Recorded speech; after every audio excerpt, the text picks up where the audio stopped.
মাদকাসক্ত কর্মীকে ছাঁটাই করা কাল হয়ে দাঁড়ালো অবসরপ্রাপ্ত মাদ্রাসা শিক্ষক আফতাব উদ্দিনের জীবনে।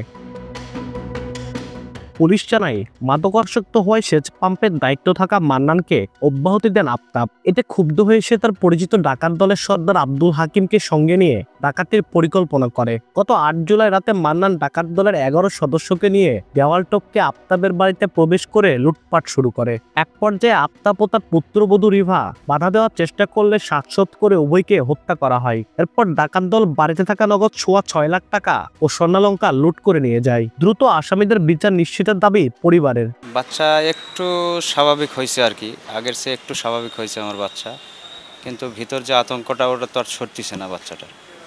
তো ইনশাল্লাহ আপনারা সবাই দোয়া করেন, আমিও দোয়া করি যে আমার বাচ্চাটা একটু সুস্থ হোক, আর এদের আমি সর্বোচ্চ শাস্তি মৃত্যুদণ্ড চাই।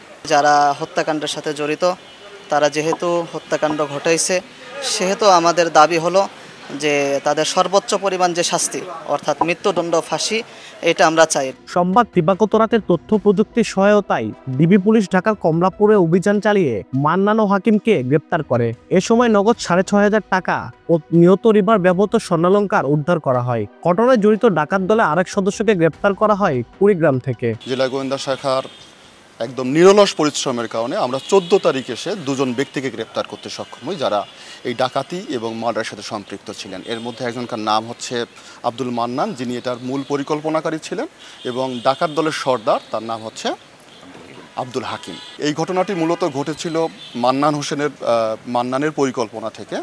তিনি মূলত ডিসিস্ট যে আফতাব উদ্দিন ছিলেন তার সেচ পাম্পে কাজ করতেন। তো দীর্ঘদিন সেচ পাম্পে কাজ করার পর একসময় ডিসিস্ট আফতাব উদ্দিন জানতে পারেন যে তিনি মাদক সহ বিভিন্ন ধরনের অপরাধের সাথে তিনি জড়িত।